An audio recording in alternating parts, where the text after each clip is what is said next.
Bueno, ahora vamos a dar un pequeño repaso, chicos, de la diapositiva que ya les mandé. ¿Ok? Bueno, ya sabemos que la distribución del líquido total en pediatría está de un 85 a 95%. Mientras más pequeño es, más prematuro, más líquido tiene, llegando a más o menos a los 3 años de edad a tener un líquido total de 65 a 70, de 60 a 75%. La distribución extra e intracelular y el entre medio de ellos está el intersticial. El extracelular tiene 1/3 o 40% de distribución total de líquido y el intracelular tiene 2/3 o el 60%. El extra está formado de sangre, plasma, líquidos y electrolitos y es el primer espacio en agotarse cuando empieza la deshidratación de los pacientes. Y el intracelular se distribuye de manera más tardía para entrar a la célula y es el espacio que se agota ya cuando el paciente está descompensado hemodinámicamente. ¿Cómo mantienen el equilibrio? Primeramente mediante la carga, con el equilibrio electrogénico. Sabemos que en el líquido intracelular tenemos más potasio y en el extracelular tenemos el sodio, un 135, 145 y evidentemente el potasio va a estar en menos cantidad. ¿Cuál es la función del cloro dentro de este equilibrio? Es mantener el equilibrio, ¿no?, del paso del potasio del líquido intra al extra y del sodio del líquido extra al intra. Entonces, es muy importante saber que este cloro es el que va a hacer que haya este equilibrio electrogénico entre el potasio y el sodio, cada uno en sus diferentes espacios. Aquí para que lo veamos, fíjense, el medio intracelular, esta es la célula y en el intracelular dijimos que tenemos más potasio y en cambio en el medio extracelular, ya en el torrente sanguíneo, tenemos más sodio. ¿Para qué necesitamos este equilibrio? Ahí nos olvidemos que el bicarbonato amortigua, ¿no?, el pH. ¿Para qué necesitamos? Para mantener nuestro potencial de acción. Ya todos sabemos, hemos llevado que el potencial de acción es el que va a hacer la despolarización, repolarización que mantiene, ¿no?, en la célula y mantener todo este potencial de acción nos va a servir, pues, a que podamos hacer las acciones dinámicas, ¿no?, de nuestro cuerpo, como abrir los ojos, con la actividad muscular, la frecuencia cardíaca, ¿no? Entonces, cuando hay déficit de uno u otro electrolito, la recuperación se da más en esta membrana, como ya lo mencionamos. ¿Cuál es el otro factor que nos ayuda a mantener el equilibrio de líquidos y electrolitos? Es Gibbs-Dona, el equilibrio por el tamaño de los dos compartimientos, ¿no? Entonces, aquí el que manda es la proteína. Cuando perdemos proteína, este equilibrio va a desaparecer, llevando a tener fuga de líquido en el tercer espacio, y eso lo vemos normalmente en los edemas, ¿no? Ahora la otra es la ley de Frank-Starling, que los líquidos para distribuirse necesitan una fuerza. Volumen y resistencia manejan el equilibrio, ¿no? La osmolaridad, sabemos que la osmolaridad es el paso del agua de un espacio al otro a través de una membrana semipermeable por medio de solutos. Aquí fíjense, como aquí hay más soluto al lado derecho, entonces arrastra y pasa el agua por medio de la membrana semipermeable al lado donde tienen mayor solutos, ¿no? Y así hace su distribución. Ahora tenemos una fórmula. Aquí tenemos la fórmula para saber cuál es la osmolaridad del plasma. Consiste en esta pequeña fórmula que está aquí, que dice 2 por el sodio equivalente que tiene el paciente, más la glucosa que tiene el paciente, dividido entre 18. Eso nos va a dar un valor normal, que es el valor normal de la osmolaridad del plasma, de 280 a 295. Veámoslo ahora en un ejemplo. Mi paciente tiene sodio 140 y glucosa 80. Entonces, ¿qué dice mi fórmula? Mi fórmula dice que es 2 por el sodio del paciente, que aquí sería 140, más la glicemia del paciente, que sería 80 sobre 18. Esto me da un valor de 280, el cual quiere decir que este paciente tiene 284 miliosmoles de osmolaridad. Entonces, como dijimos que el valor normal es de 280 a 295, quiere decir que este paciente está con una osmolaridad normal de su plasma. Ahora, la distribución. ¿Cómo vamos a hacer la distribución basada en la clínica? ¿Se acuerdan? La deshidratación, perdón, ¿se acuerdan que les explicamos? Bueno, cuando hay una deshidratación se activan los osmoreceptores a nivel del hipotálamo, el cual por medio del sistema autónomo va a mandar a la lengua la señal de que tiene sed porque está deshidratado, ¿no? Hasta aquí ya. Entonces un paciente que viene ya con sed y con leve deshidratación de las mucosas, sabemos que es una deshidratación leve. ¿Qué pasa si el paciente se sigue deshidratando y no reponemos el líquido que está perdiendo? Entonces ya va a mandar señales a los vasoreceptores. Los vasos sanguíneos no tienen suficiente presión de agua, entonces les va a mandar esa señal, la cual va a llevar a una vasoconstricción y a que la frecuencia cardíaca aumente, ¿no? Y haya unos pulsos saltones. Entonces aquí ya empieza a haber una alteración hemodinámica, ¿no? El paciente ya empieza a ponerse taquicárdico y seguro que está irritable.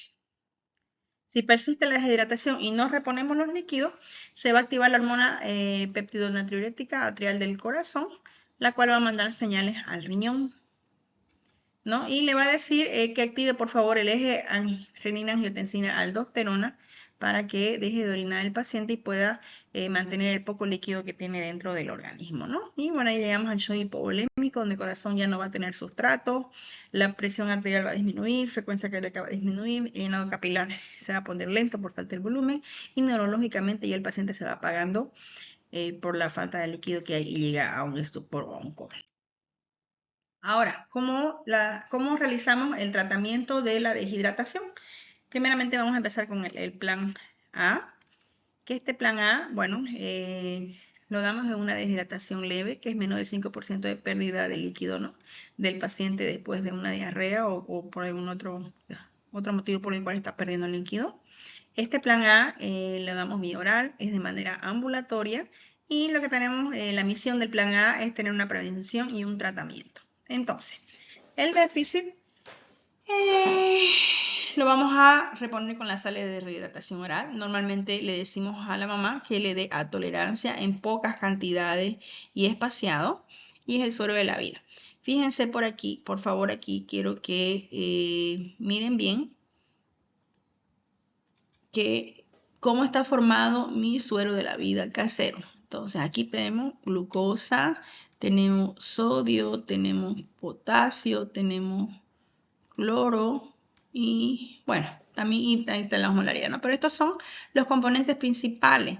Y no se olviden que para dar una buena deshidratación, para que haya un equilibrio del cual hablamos, nuestro sodio tiene que estar en un 75%. Ese es el ideal, ¿ok? Ahora, eso es en el déficit, ¿no? Ahora en mantenimiento, ¿qué vamos a hacer en el mantenimiento? Le vamos a decir a la mamá que aumente los líquidos, por favor, y si es un lactante, que continúe la lactancia materna. En las pérdidas vamos a recuperar el 100% por cada evacuación del paciente con el suero de la vida con el que hemos iniciado, ¿no? Entonces, ¿qué le vamos a decir a la mamá? Por favor, que si no come, vomita, no tolera la vía oral, regrese nuevamente al centro médico, al igual que se aumenta el número de evacuaciones más de 8 a 10 en lo que va el día, inclusive a veces pueden perder eso en un par de horas, también regrese. Y se ve una alteración de la conciencia si es que ella ve que su niño se pone somnoliento. ¿Okay? Entonces ese plan A lo vamos a hacer muy frecuentemente en lo que es los centros médicos. Ahora, el plan B quiere decir que ya hay una deshidratación moderada de un 5 o 10% de pérdida de líquido. Podemos hacerla de dos maneras, o vía oral o vía endovenosa. La vía oral es más observar realmente si el paciente va a tolerar la vía oral con el suero de la vida para poder reponer todo lo que está perdiendo por medio de las evacuaciones. Y a la vía endovenosa cuando esta falla y nos vamos a hospitalizar. ¿Qué es importante en el plan B? Ver el déficit. Entonces yo tengo que preguntarle a la mamá si el niño está tolerando la vía oral, si ha aumentado las evacuaciones y si hay un deterioro neurológico. Siempre debo preguntar eso, ¿no? Y tengo que confirmar realmente que mi paciente tolere la vía oral, ¿no? Y que no sé que la mamá no le tiene paciencia o no ha sabido prepararlo, no sabe cómo darle.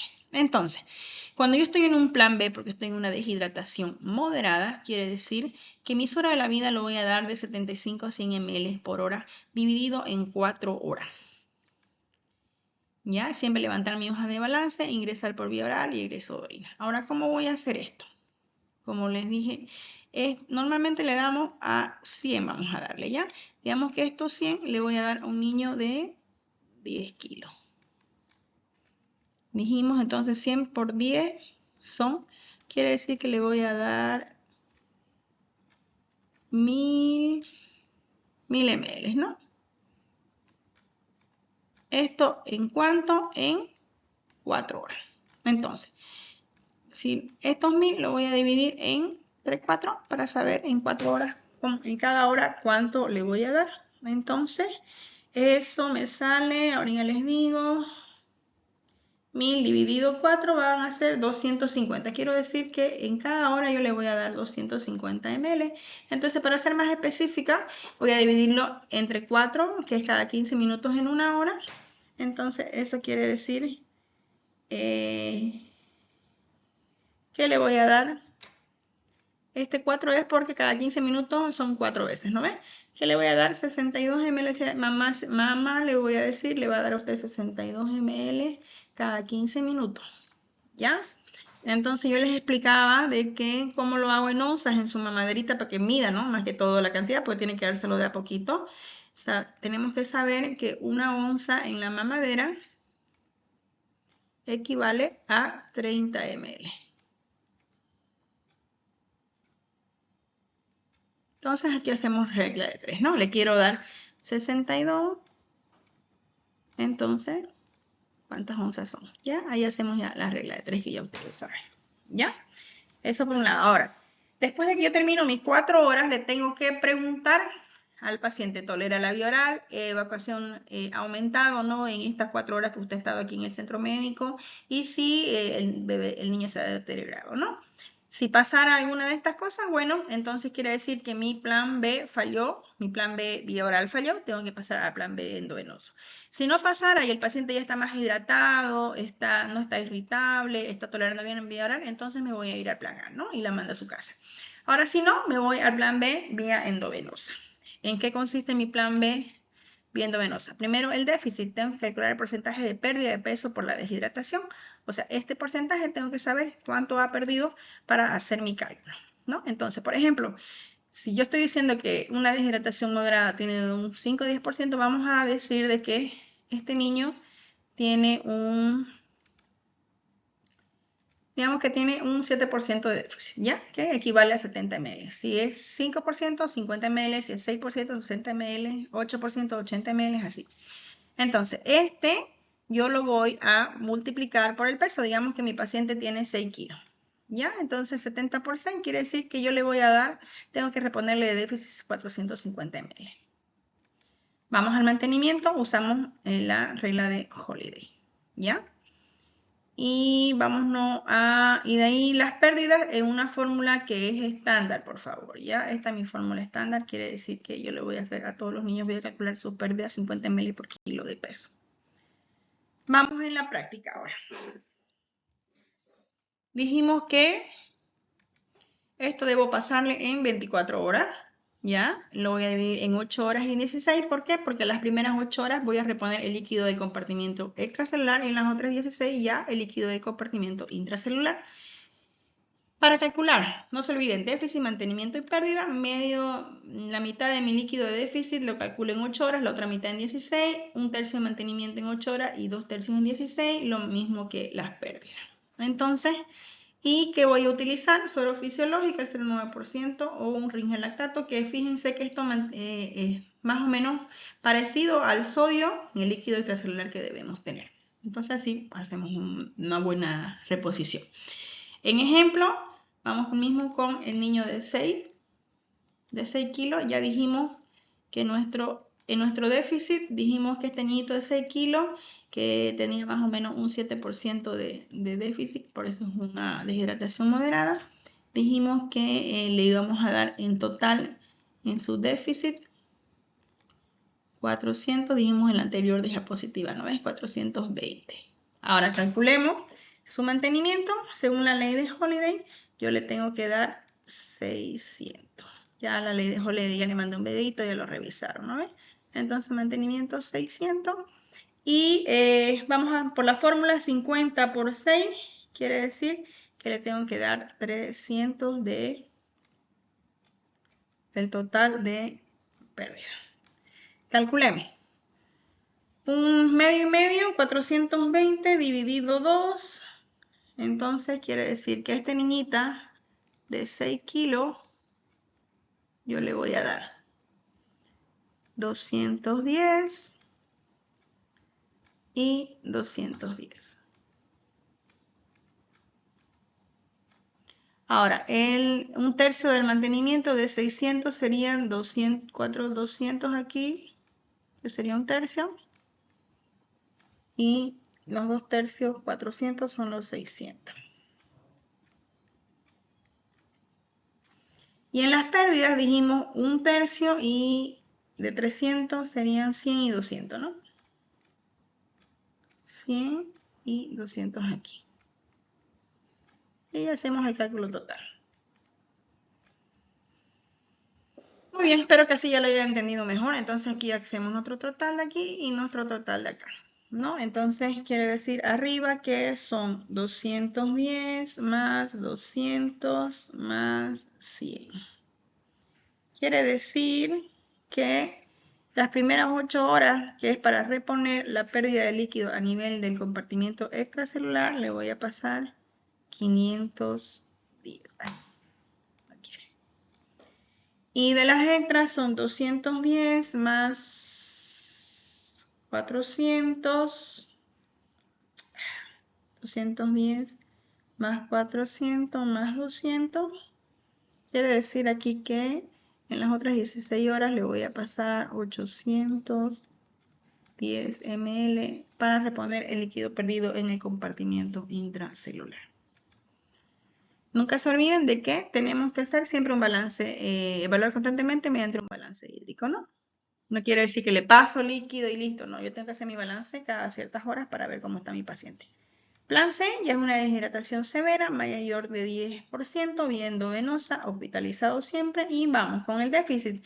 Ahora, ¿cuál es la diferencia del plan B endovenoso del plan C en cuestión de tratamiento? Quiere decir que como este niño está con mayor de 10% de pérdida de líquido en una deshidratación grave, severa, grado 3, voy a hacer primero una recuperación del déficit agudo de todas las pérdidas, ¿no? Por eso es que tengo que pasar en una hora. Hasta 3 bolos puedo pasar de 20 ml por kilo, máximo 60 ml por kilo, ¿no? Entonces esa es mi recuperación rápida. Calcular el porcentaje de las pérdidas del peso primero y ahí hacer, ¿no? Por ejemplo, 10% ya es un plan C, serían 100 ml, dijimos, por el 6 que pesa el paciente son 600 ml. Restar el líquido que se le pasó en el déficit agudo para ya hacer nuestro mantenimiento, ¿no? Y hacer toda la demás fórmula. El mantenimiento igual, Holiday-Segar, y en pérdidas lo mismo. Veamos, entonces, primero ya dijimos que pasamos en una hora hasta 3 bolos, ¿no? Ahora, este líquido que yo le pasé, el líquido restante voy a calcular 7 y 16 horas, ¿ya? Entonces, ¿cómo voy a hacer? Para reponer el líquido compartimiento celular ya dijimos eso y lo mismo acá, ¿ya? Entonces, fíjense, tengo que pasar el líquido total en 24. Una hora fue mi fase aguda, entonces en 7 horas repongo ya más lentamente, ya no tan rápido mi líquido extracelular y el resto de mis 16 horas para mi líquido intracelular. Y hacemos el mismo cálculo que hicimos de la otra, en el plan B, ¿no? Y no se olviden su balance. Balance hídrico, ganancias y pérdidas. Ganancias tenemos ingesta, ya sea líquidos, alimentos, el metabolismo también. En pérdidas que ponemos las pérdidas insensibles que se hacen en piel y pulmonar en las respiraciones, que esas son insensibles porque no las medimos así no exactamente. Aparte tenemos pérdidas por sudoración, heces y orina. Bueno, espero que hasta aquí le hayan entendido. Si no le han entendido, porfa, me escriben con toda confianza.